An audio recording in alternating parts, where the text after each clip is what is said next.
কবির আহমেদ রিজভী। সবাই একটা জোরে তালি দিয়ে অভিযোগ অভিযোগ সবাই জোরে। আজকে হেমন্তের স্নিগ্ধ বিকেলে এত চমৎকার একটি ক্রীড়ানুষ্ঠান আমাকে এতই মুগ্ধ করেছে এবং এর আগেও আমি এই ধরনের একটি ক্রীড়া অনুষ্ঠানে উপস্থিত ছিলাম।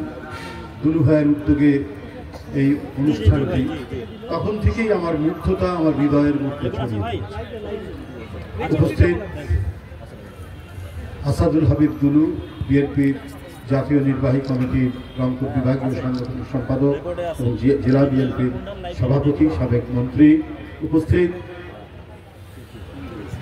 বাংলাদেশ জাতীয়তাবাদী দলের স্বাস্থ্য বিষয়ক সম্পাদক বিশিষ্ট চিকিৎসক ডাক্তার রফিকুল ইসলাম, উপস্থিত রয়েছেন আরেকজন সংগঠক অধ্যাপক আমিনুল ইসলাম, বিএনপির জাতীয় নির্বাহী কমিটির রংপুর বিভাগীয় সহ সাংগঠনিক সম্পাদক, উপস্থিত রয়েছেন রংপুর মহানগর বিএনপির আহ্বায়ক শামসুজ্জামান শামু এবং সদস্য সচিব মাহমুদুল নবী ডন, গাইবান্ধা জেলা বিএনপির সদস্য সচিব মাহমুদুল নবী টিটু সহ রংপুর এবং গাইবান্ধার আজকের যে ফুটবল ম্যাচটি এখানে অনুষ্ঠিত হবে, এখানে অংশগ্রহণকারী প্রত্যেকটি খেলোয়াড়, এর সাথে সংশ্লিষ্ট রেফারি, লাইন্সম্যান সবাইকে আমি আন্তরিক প্রীতি এবং শুভেচ্ছা জানাচ্ছি।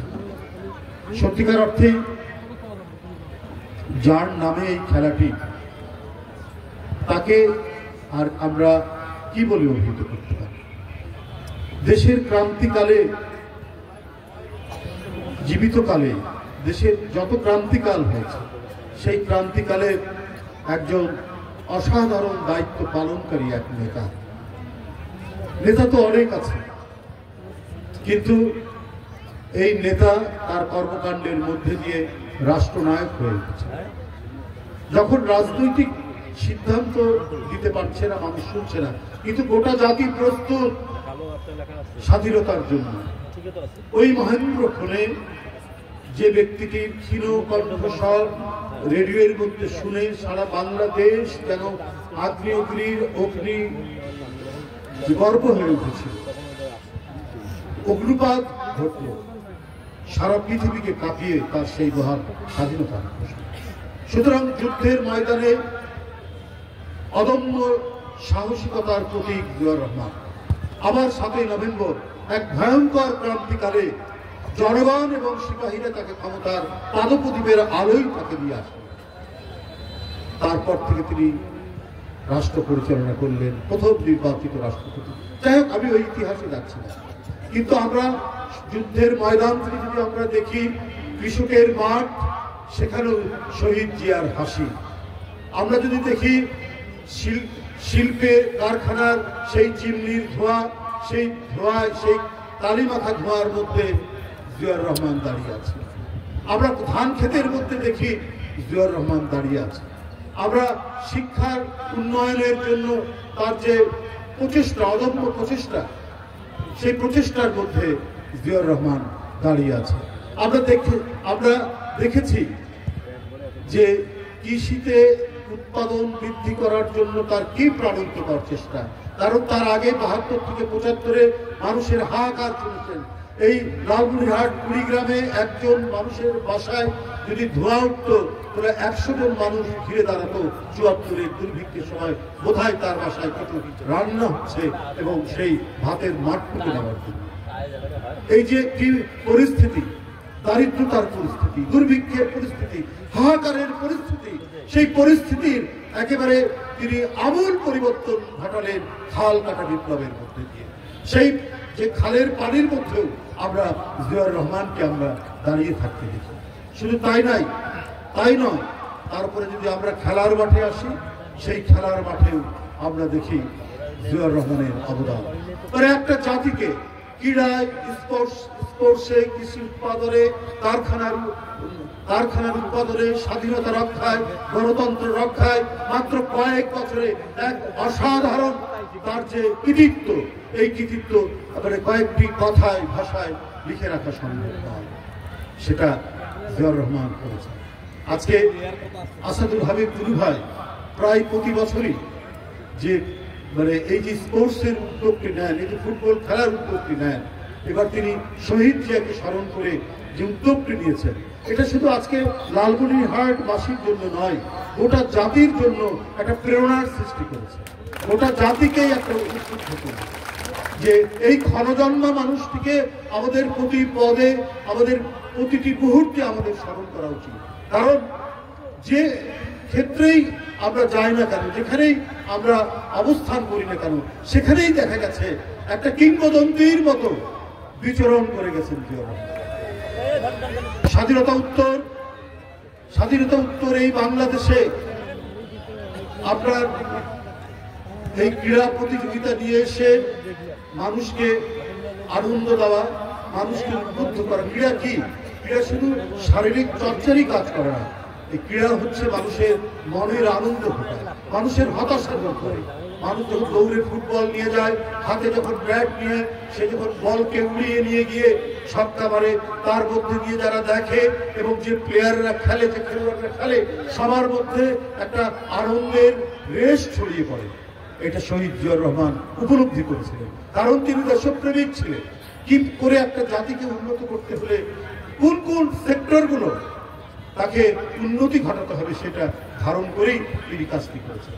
তাই আমরা দেখেছি তার ওই অল্প সময়ের মধ্যে গোটা জাতিকে উদ্বুদ্ধ করার জন্য 3 বারের বিশ্ব চ্যাম্পিয়ন মোহাম্মদ আলী ক্লেকে নিয়ে ঢাকা স্টেডিয়ামে চমৎকার ম্যাচ প্রদর্শনী করেছেন। আমরা দেখেছি সেই সময় এশিয়া যুব ফুটবল তিনি বাংলাদেশে নিয়ে আসেন। এইসব করার মানে কারণ কি? এইসব উদ্যোগ নেওয়ার উদ্দেশ্য কি? গোটা জাতিকে উদ্বুদ্ধ করা। তোমরা পিছিয়ে নেই, তোমরা সামনের দিকে এগিয়ে যাবে।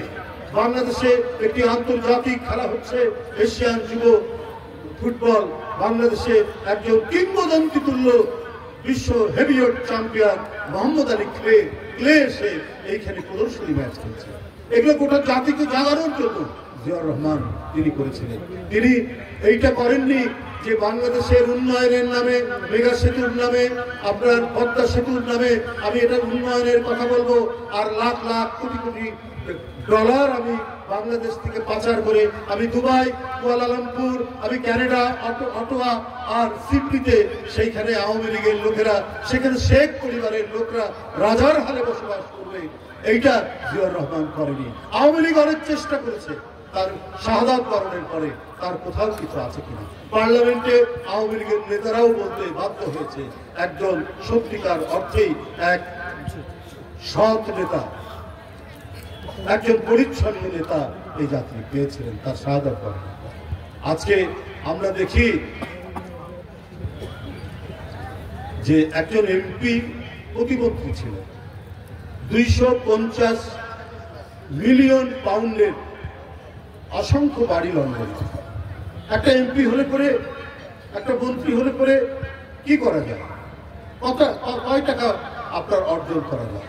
কিন্তু এরা অবাধ লুণ্ঠনের সুযোগ দিয়েছিল আওয়ামী লীগের নেতাদেরকে এবং অবৈধভাবে বিনা ভোটে তারা ক্ষমতায় থেকেছেন প্রায় 15.5 বছর, 16 বছর।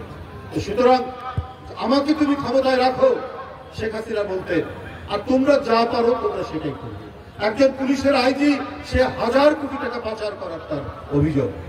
আমাদের এখানে ঋণ এসছে প্রায় 18,60,000 টাকার মতো, তার মধ্যে পাচারই হয়েছে কি বলে 18,60,000 কোটি টাকা ঋণ পেয়েছি আমরা, আর সেই ঋণের টাকা থেকে পাচার হচ্ছে 17,35,000 কোটি টাকা।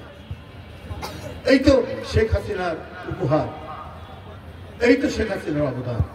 অথচ দেশনেত্রী বেগম খালেদা জিয়া এবং মহান স্বাধীনতার ঘোষক জিয়াউর রহমান কই খুঁজেও তো একটা বের করতে পারেননি। কত মিথ্যা অভিযোগ দিয়েছেন, কত অপকর্ম করেছেন, অপতথ্য দিয়েছেন, কুৎসা রটিয়েছেন। কিন্তু যে দেশপ্রেমিক, যে সৎ, তার বিরুদ্ধে কুৎসা রটিয়ে সেটা টেকানো যায় না, কারণ তার হৃদয়ের মধ্যে থাকে অদম্য সাহস, সততার এমন আলো থাকে যে আলোতে তার বিরুদ্ধে অপপ্রচার কোনোই কাজে লাগেনি। খালেদা জিয়ার বিরুদ্ধে এত অপপ্রচার করেছেন, জিয়াউর রহমানের বিরুদ্ধে অপপ্রচার করেছেন, আপনারা কই টেকাতে পারেননি, বরং আপনি পালিয়ে গেছেন। বেগম খালেদা জিয়া পালায়নি। দুর্বিষহ দুঃশাসনের মধ্যে দুর্বিষহ দুঃশাসনকে তিনি বরণ করেছেন। পুরনো ভাঙা ভাঙা একটি বিল্ডিং এর মধ্যে তাকে 2 বছর আটকে রাখা হলো, কিন্তু তারপরেও তিনি তার মাথা নিচু করেননি। তিনি শেখ হাসিনার কাছে তার মাথা নিচু করেননি। তিনি বলেছেন, আমার বিরুদ্ধে যে অভিযোগ সে অভিযোগ মিথ্যা, এবং আইন আদালতেও সেটি বারবার উচ্চারিত হচ্ছে। বন্ধুরা আমার, এটাই হচ্ছে বিএনপি থেকে আওয়ামী লীগের পার্থক্য। বিএনপি হচ্ছে আদর্শের দল, বিএনপি হচ্ছে উৎপাদনের দল, বিএনপি হচ্ছে মানুষকে ক্ষুধা নিবারণের দল। আরেকটি হচ্ছে লুটেরার দল, আরেকটি হচ্ছে দুর্ভিক্ষের দল, আরেকটি হচ্ছে টাকা পাচারকারীর দল। আজকে বাংলাদেশ ব্যাংক লোপাট হয়ে যায় 800 কোটি টাকা, সোনালী ব্যাংক লোপাট হয়ে যায় টাকা, বেসিক ব্যাংক লোপাট হয়ে যায় টাকা। আব্দুল হাই বাচ্চু আওয়ামী লীগের নেতা বেসিক ব্যাংক শুইয়ে দিলেন। এই তো আমরা দেখেছি 15-16 বছরে শেখ হাসিনার অবদান। ওনার একজন মেয়র আছে, মেয়র করলেন বিনা ভোটের মেয়র আতিক সাহেব। তিনি তার সিটি কর্পোরেশনের তার মেয়রের অফিসে একটি পদ তৈরি করলেন, সেটা হচ্ছে হিট অফিসার। তো হিট অফিসার, হিট কর্মকর্তা ওখানে নিয়োগ দিলেন তার মেয়েকে। তো তারপরে আমরা কি দেখছি যে হিট অফিসারের স্বামী সে আবার সুপার হিট, সে এরই মধ্যে 100 কোটি টাকার সম্পদ তৈরি করেছে এই তো ওই সিটি কর্পোরেশনের মধ্যে। এই তো আমরা দেখেছি অবস্থা। আরেক সিটি কর্পোরেশনের মেয়র তাপস, ওনার ভাতিজা, তার কীর্তি যদি বলি তাহলে ওই যে আমরা ছোটবেলায় রাক্ষস খক্ষসের গল্প করতাম দাদি নানির কোলে শুয়ে, আমরা যে ঠাকুরমার ঝুলির গল্প শুনতাম সেইটা। উনার দুপুর বেলায় ওনার বাসা থেকে তার বাড়িতে তার অফিসে ভাত নেওয়ার জন্য এক মাসে খরচ হয়েছে 25 লক্ষ টাকা। এই টাকা সরকারি টাকা, এবং যে গাড়ি ব্যবহার হয়েছে সেটাও সিটি কর্পোরেশনের গাড়ি এবং তেল সব মিলিয়ে 25 লক্ষ টাকা। এটা যেন একটা কি বলবো আরব্য উপন্যাসের কাহিনীকেও হার বাড়াবে শেখ হাসিনার 15 থেকে 16 বছরের কাহিনী। বন্ধুরা আমার, এখানে প্রশ্ন করার বক্তব্য রাখছি। আমি বক্তব্য শেষ করছি, শুধু একটি কথাই আমি বলতে চাই। পার্শ্ববর্তী দেশে শেখ হাসিনা আশ্রয় নিয়েছে, তাদের খুবই দুঃখ শেখ হাসিনা এখান থেকে পালিয়ে গেছে। এই কারণে নানা ধরনের তারা তাদের দুঃখ বেদনার গল্প আমরা শুনি পার্শ্ববর্তী দেশে, যে কি করে তারা আবার হাসিনাকে সেই লুটতন্ত্র, সেই হরিলুটতন্ত্র, পাচারতন্ত্রের মধ্যে আবার তাকে ক্ষমতায় বসানো যায়, যাতে এই তন্ত্রগুলো বাস্তবায়ন করা যায়। আমি ডক্টর ইউনূস সাহেবকে বলবো, যা আপনি গণতান্ত্রিক আন্দোলনের ফসল, সব রাজনৈতিক দল যারা গণতন্ত্রের জন্য সংগ্রাম করেছে তারা আপনাকে সমর্থন করেছে, কিন্তু সাবধান থাকবেন যে অনেক চক্রান্ত ষড়যন্ত্র হচ্ছে। এটা আপনি যদি চোখ কান খোলা না রাখেন তাহলে ভয়ঙ্কর ভয়ঙ্কর ষড়যন্ত্র হচ্ছে। আমরা প্রতিদিন পার্শ্ববর্তী দেশ ভারতের তাদের যে মিডিয়া, তাদের ইলেকট্রনিক্স মিডিয়া থেকে বাংলাদেশের বিরুদ্ধে যে ধরনের অপপ্রচার করা হচ্ছে, স্বাধীন সার্বভৌমত্বে যদি বিশ্বাস করতে বাংলাদেশ একটি স্বাধীন রাষ্ট্র, বাংলাদেশ একটি সার্বভৌম রাষ্ট্র, তাহলে পার্শ্ববর্তী দেশ এই ধরনের অপপ্রচার করত না। আপনাদের যদি এতই মায়া হয়, ভারত সরকারকে বলি শেখ হাসিনার জন্য, আপনাদের যদি প্রাণ ফেটে যায়, আপনাদের মনে হচ্ছে আপনারা শোকাভিভ হতো, আপনাদের খুব গভীর শোকের মধ্যে আচ্ছন্ন হয়ে আছেন শেখ হাসিনা কেন পালিয়ে গেল। এতই যদি শোক হয়, এতই যদি দুঃখ হয়, তাহলে শেখ হাসিনার জন্য ভারতে আরেকটি তাজমহল করে দেন শেখ হাসিনার জন্য, তাহলে তো আপনাদের অনেকটা প্রাণে শান্তি আসে। আপনারা আরেকটি তাজমহল ওখানে গড়ে তুলুন শেখ হাসিনার জন্য, কিন্তু বাংলাদেশের বিরুদ্ধে অপপ্রচার করবেন না। এখানে হিন্দু মুসলমান আমরা যুগ যুগ ধরে, আবহমান কাল ধরে আমরা একে অপরের আনন্দ বেদনার সাথে আমরা মিশে আছি। সেই জায়গাটিকে আপনারা নষ্ট করবেন না, কিন্তু আপনারা পরিকল্পিতভাবে আপনারা সেটি নষ্ট করছেন।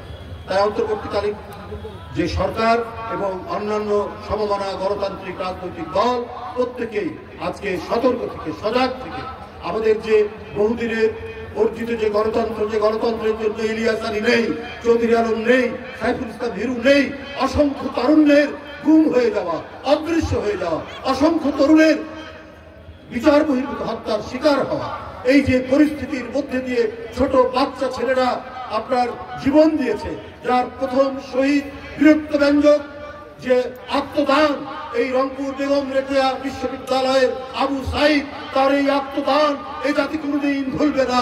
তার আত্মদানের মধ্যে দিয়ে গোটা বাংলাদেশের সেই শিশু বাচ্চা থেকে প্রাইমারি স্কুল থেকে বিশ্ববিদ্যালয়ের ছাত্ররা ঝাঁপিয়ে পড়েছিল, প্রায় 2000-এর মতো এই তারুণ্যকে তারা গুলি করে হত্যা করেছে।